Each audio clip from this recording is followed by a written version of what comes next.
O presidente Bolsonaro vai para cima de Xandão para anular uma tentativa de perseguição a ele, interferindo nos poderes legislativo e executivo. O caso Adélio Bispo vem à tona após a grande delação de Marcos Valério, que demonstra e mostra à população brasileira um grande envolvimento do PT com uma das maiores organizações criminosas, com recebimentos bilionários de propina. Agora os pontos se ligam e o caso Adélio Bispo volta a ser um dos mais comentados nas redes sociais. Eu gostaria que você deixasse nos comentários. Você acredita que Adélio Bispo agiu sozinho quando quase tirou a vida do presidente Bolsonaro, ainda quando ele era candidato em 2018, lá em Juiz de Fora? Deixe o seu comentário, deixe o seu like, compartilhe, se inscreva e ative o sininho para ser notificado todos os dias. Me acompanhe agora no contexto desta notícia.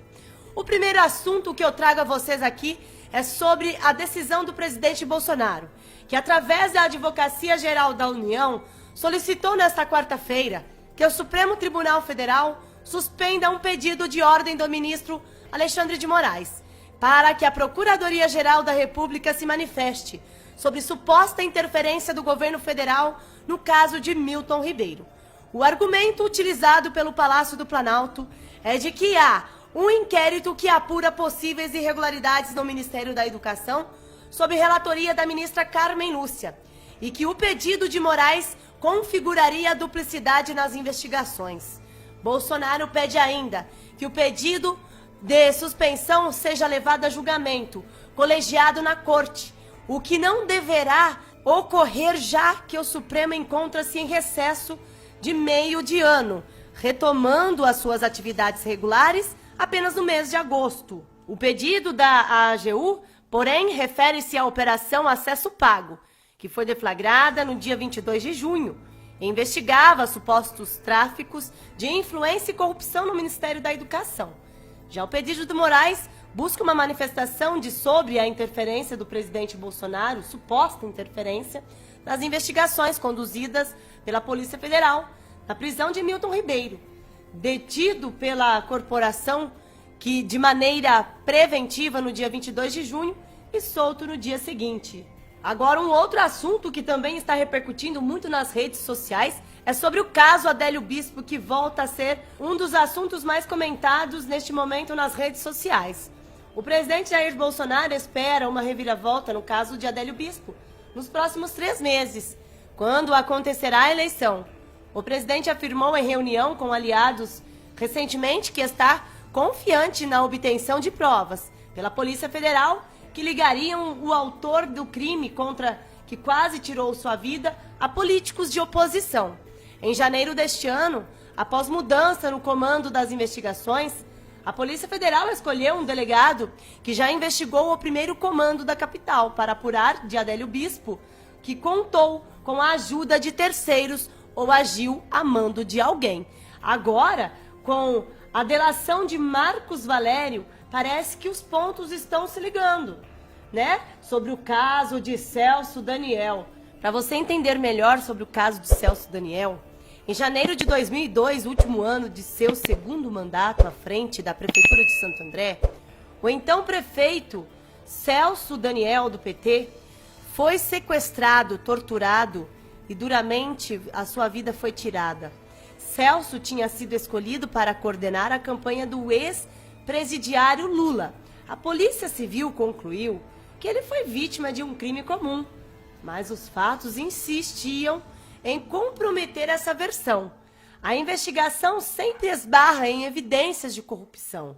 7 pessoas ligadas morreram em circunstâncias misteriosas.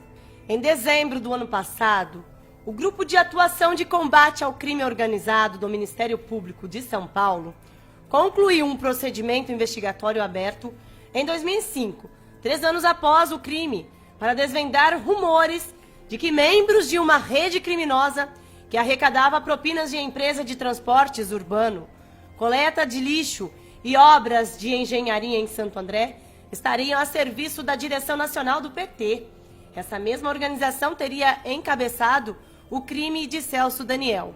Uma das conclusões dos 3 promotores que investigaram a autoria do crime em um relatório de 101 páginas e que a Veja teve acesso, é de que o crime não foi um crime comum.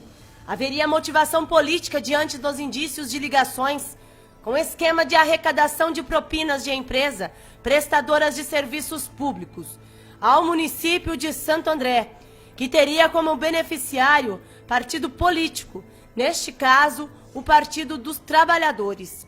As investigações do caso de Celso Daniel, diz o relatório, prosseguiram após a constatação de que a morte do prefeito se deu em meio a desavenças entre os personagens envolvidos no esquema fraudulento e criminoso de sucessivas exigências de pagamento de propina a empresários da região, em troca de êxito em licitações públicas da prefeitura.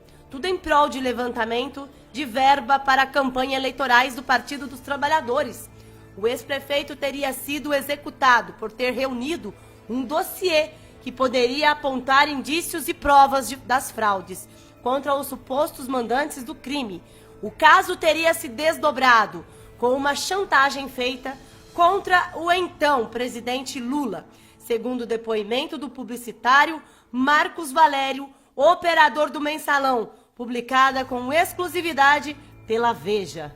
E uma coisa é fato, o cerco está se fechando e o crime mais misterioso da história do Brasil está prestes a ganhar um novo capítulo. Porém, o silêncio sepulcral da grande mídia é estarrecedor e antipatriótico. A Rede TV, que merece ser parabenizada por estar noticiando o possível envolvimento de Lula, do PT, no crime, o apresentador Luiz Ernesto Lacombe fez uma elucidativa observação.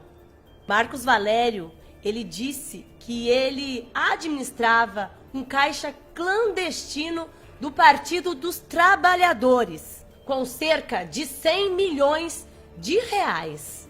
E inacreditável, um contador de Lula, ele é suspeito de lavar 16 milhões para o crime organizado, um dos maiores do nosso Brasil. E o que o Lacombe disse, é muito estranho você não encontrar em jornais, em ouvir em rede nacional de televisão, que é sobre este caso.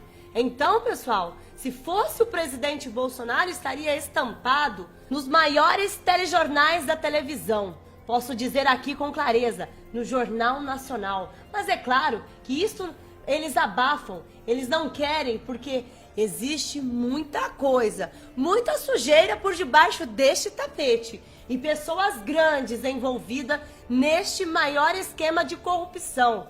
É este bandido que é envolvido até o pescoço com a organização criminosa que o Supremo Tribunal Federal colocou nas ruas. Não somente o ex-presidiário Lula, como muitos outros, livrando de condenações. Aí, pessoal, você para e pensa, o que será que existe por detrás de tudo isso, dessas articulações para livrar condenados? Eu finalizo aqui agradecendo a todos pela sua presença e participação conosco e até o próximo vídeo, se Deus quiser.